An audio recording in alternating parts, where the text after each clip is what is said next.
You know, Tal, we have these floating books and these intricate looking podiums that they just kind of nestle around. Do you think anyone else noticed these here, or are we just slowly losing our minds from living in such a chaotic time? Perhaps we'll find out on the way through this journey. Anyway, I'm Anansi, what's cracking with your people, and let's get back to Sudeki. In the last one, we got 21 pearls for whatever the heck that kid's name was. I completely forgot now. And he gave us a key for it. After handing in all the other quests, let's go ahead and use that key to these tents. And see what's inside. Because some of these Shidani refugees have escaped with personal belongings to escape the strife of Shidani Mo. Let's go ahead and help ourselves, shall we? Like any good adventurer. Check. Herbs and directions for use. This tent obviously belongs to a herbalist. Of course it does. So we're gonna exit out here. There wasn't much in there.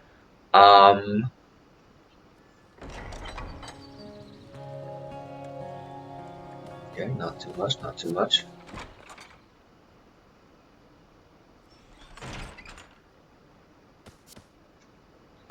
Lugertston's tent.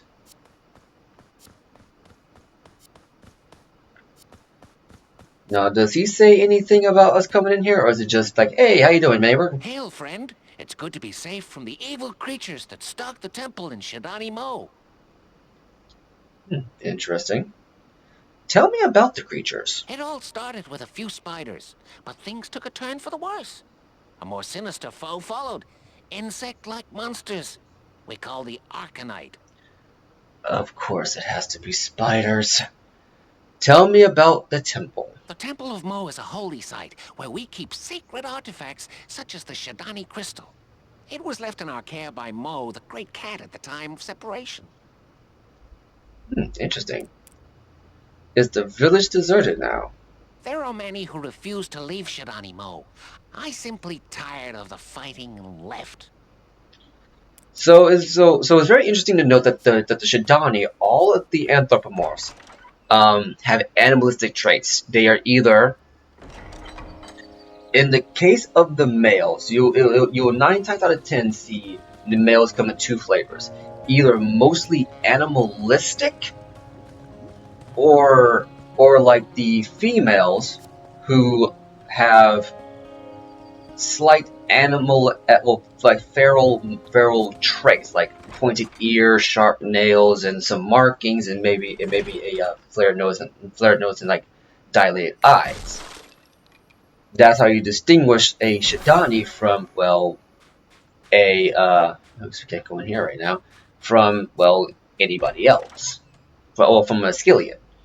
And it's interesting to note that the Hiskillians are considered the civilized people, but the Shidani are the warriors. So we got a kind of classes thing going on here.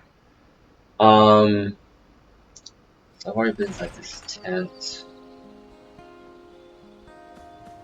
and I believe I just exited out of this one, correct? Let me double check real quick. This tent, yes. So we can't do anything inside here. But at the very least, we have the key to his tent that his son gave us as a reward for getting him pearls. Yeah, I don't get it either.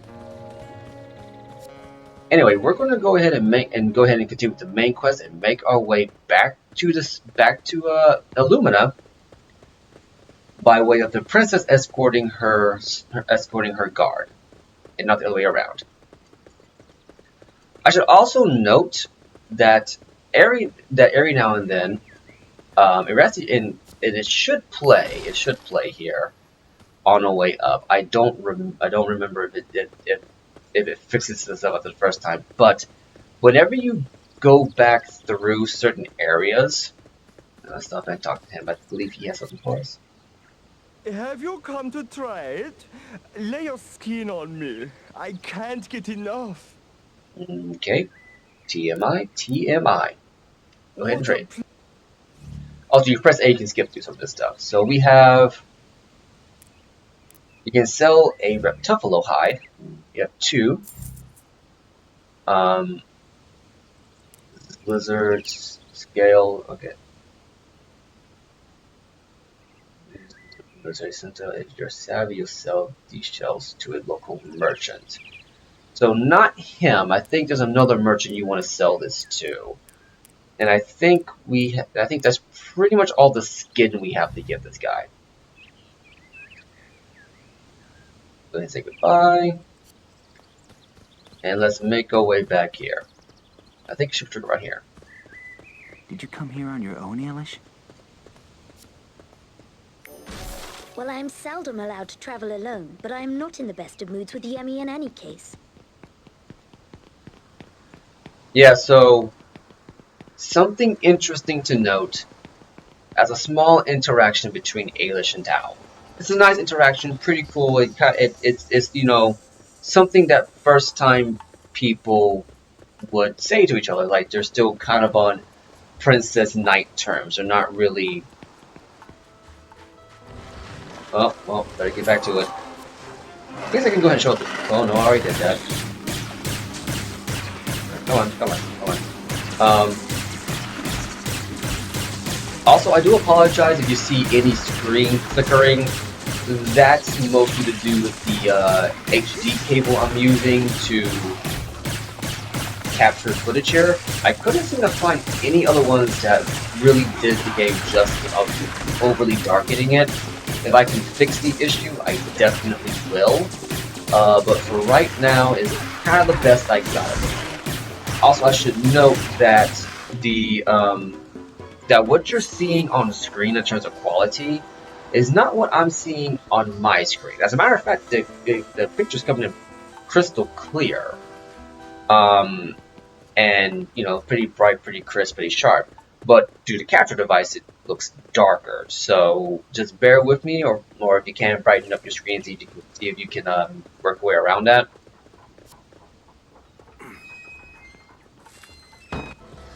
Let's go from there. Okay, so I think we should be introducing to our new enemies, the Scarecrow. These Scarecrow also drop Brightwater Pearls.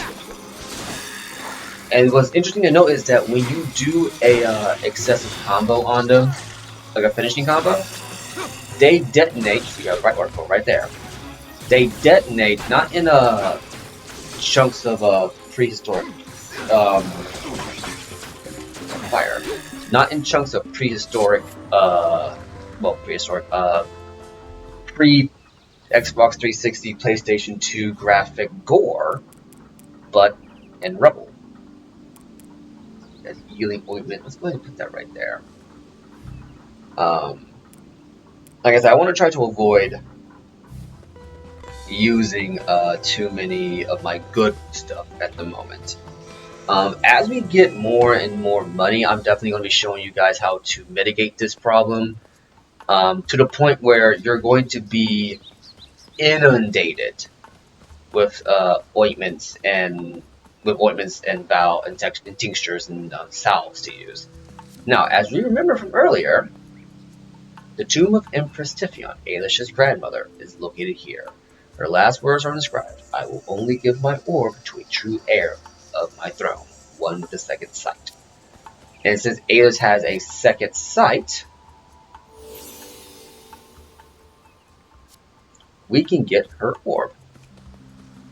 So this way, I think this is the way to open it. Here we go. You get an Orb of Might, plus 20 SP. So that's essentially a free level up for Ailish.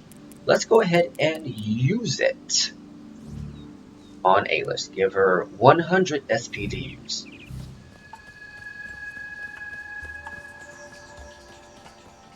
Let's get going here. Oh yeah, I wanted to go ahead and go on a bit of a tangent. Just a small tangent. I've yet to do this, and I want to do it now. on our way back to Askelia. I deeply enjoy the aesthetic of this game. Look at the character portraits in the bottom right. They have a lot of personality, a lot of wonder to it. It's like you get an idea of who these characters are in the portraits, even if the character models don't accurately show up to it. What's this? Check. An abandoned house. Hopefully the owner escaped the Epcorian invasion alive. Hopefully they did. But yeah, I love the character designs. I love the world design. It feels so lived in, so unique. Ailish, as admittedly revealing as her costume and character outfit overall is honestly one of the best designs I've seen, period. And if you pay attention to her, and you pay attention throughout the game, well, no, I'm gonna hold that one back. Um,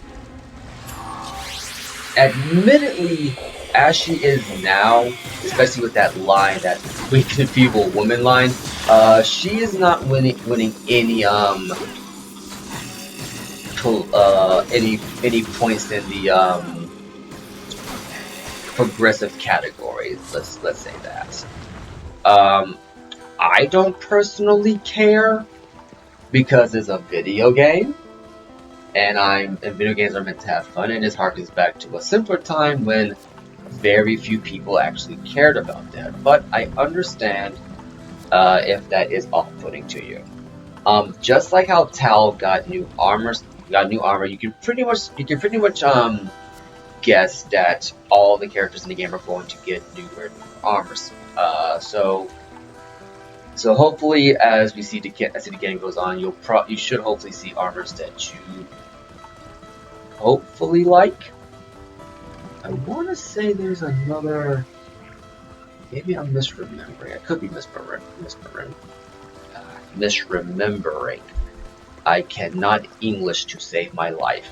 I just want to take one last look over here. I feel like I thought there was one more thing that Ailish could dispel with her sight around here, but I might be conflating that with another chest I've already seen. Yes, I am. Okay. That's on me, guys. That's on me. I apologize. Well, let's get back to it. Now, I will admit I don't use the first-person shooter characters all that often. I mostly prefer melee combat. But Ailish does have her uses as a first-person shooter. For instance, it is recommended that you pretty much switch to her to handle any of the small fry. The enemies that be taken out in one hit, like the gnats, And then you switch to Tal to take care of any of these other characters, these other enemies. Ooh, we got a skill ointment. Also, can I just say, I love how Ailish puts away her staff. She essentially does a bit of a jig, or does a magic trick and banishes it to the pocket dimension, well, to the hammer space dimension. And I think that's a really good use of your world. She has the ability to use magic. I also have her use her magic skills to what's the word I'm looking for here? To make things more convenient for her. And what's at the bottom of this well? You gotta love these camera angles, I swear. Prizes and surprises. Got an eagle totem. That means that we got our very first totem to the Shrine of Velivitas. No, we got our second one to the Shrine of Velivitas. So that's 2 of 4. And I think once we deliver this particular one to this wolf shrine, we should have to give them 2 of 4. Right? Come on. There we go. You have 1 totem to offer. You received an orb. What orb did we get? An orb of wisdom. Max essence plus 10. Let's go ahead and give that to Tal, since, he's pretty much since it's, the one he's dedicating to his current champion. and it will increase our overall damage when using our magic skills. Now, let's go over to this man. I believe this man deals in scales, Hey, right? boss. Heron skin trainer to the hinterlands. What sort of hide can you offer me? Do you prefer fur or scale? Oh, I'm such a sucker for a scaly skin. Interesting. Do you trade gems? Not really. If you ever trading gems, I'd advise you to seek out Mandarin.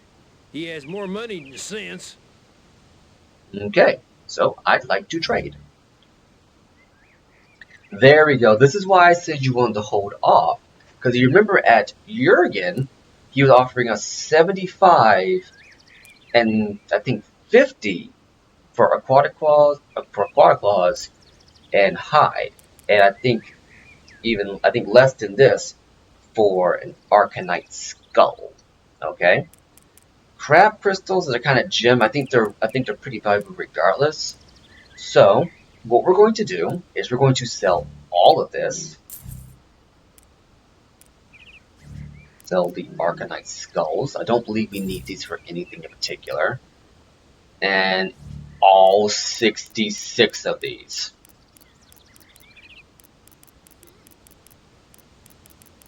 So basically, we now have enough money right now to upgrade our weapons and our armor.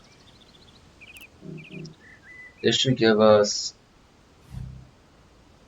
I don't know why I said no to that. Let's go ahead and get back up to there.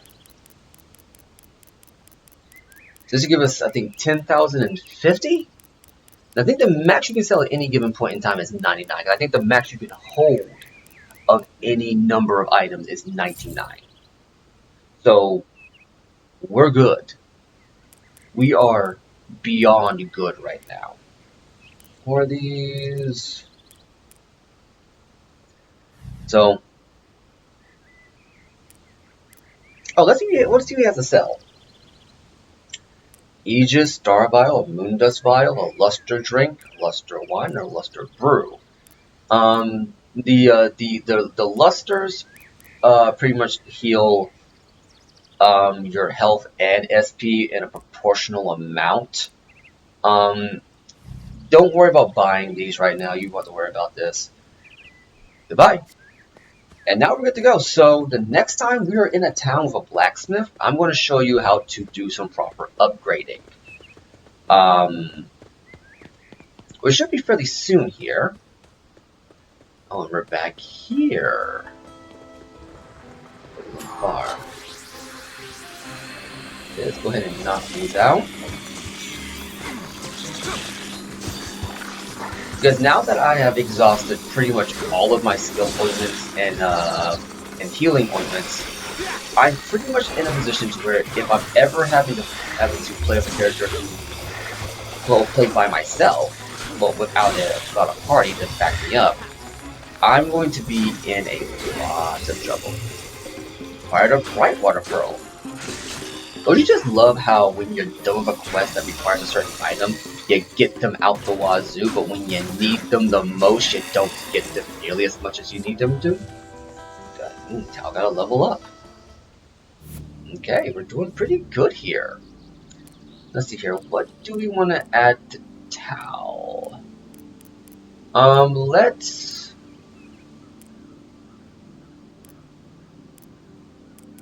Let's add another one to his power. And let's add on to his health.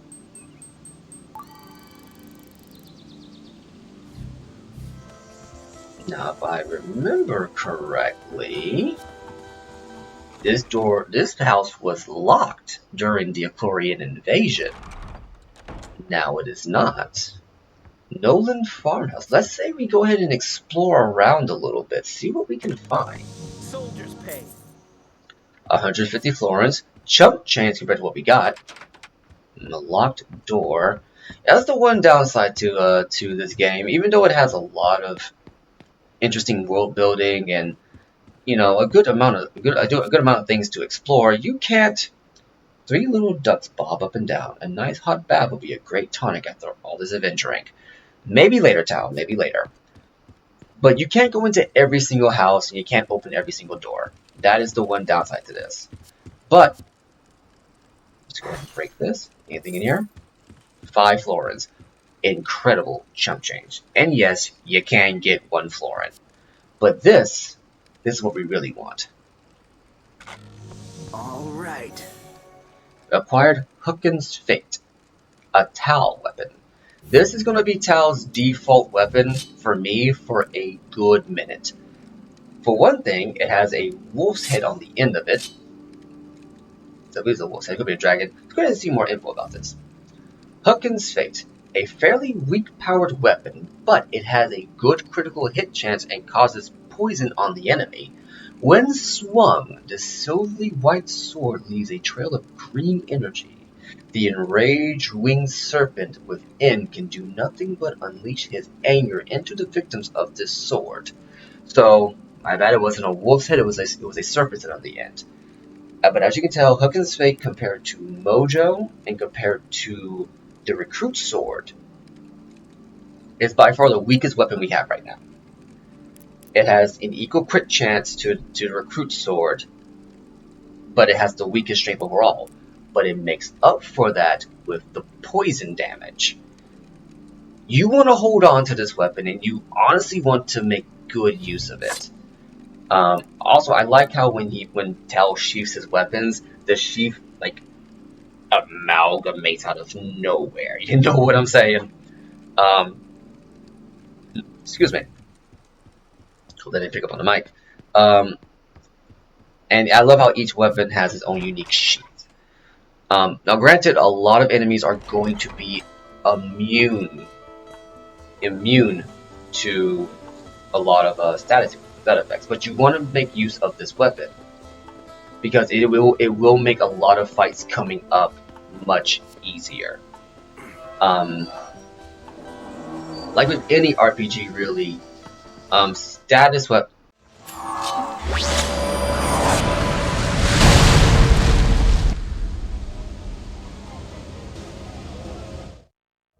It's an ambush! They were waiting for us. But yeah, like with any weapon, or with any RPG, weapons that do status effects are honestly more valuable than weapons that do a lot of damage. Yes, you want to have high damage on top of that too, I'm not going to deny that. But the ability to... the Cyatine Eye. The ability to cripple strong enemies further, why not Spear Strike here? I'm just going to go ahead and fill me up. Okay. Well then, Spear Strike. Sword of a Shroom.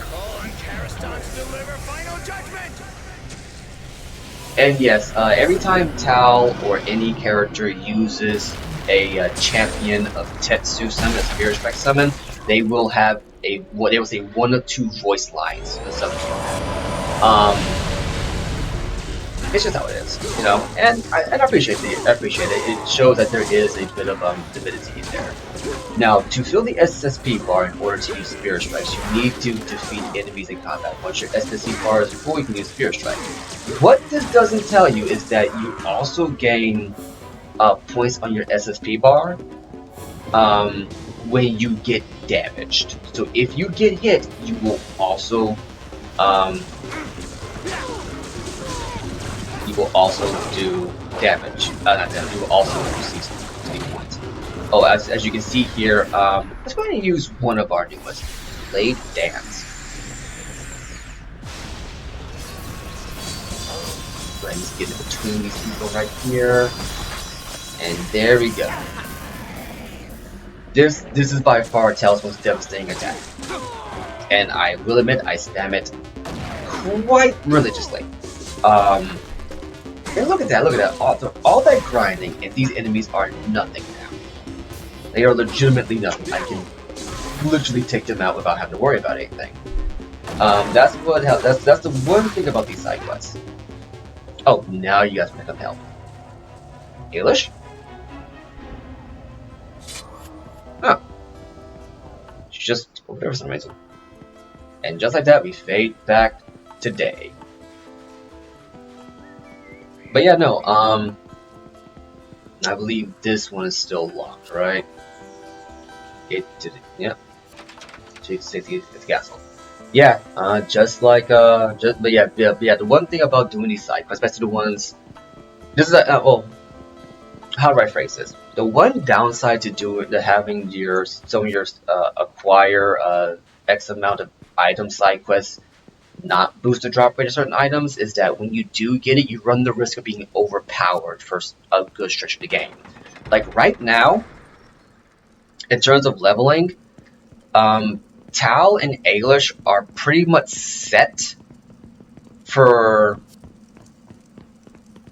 I would say, the next hour and a half of gameplay. And you might be wondering, everyone, oh, it can't be that bad. I'm going to relay a story to you when it becomes more pertinent. But just trust me when I say it's pretty bad. Oh, we got 5 florins.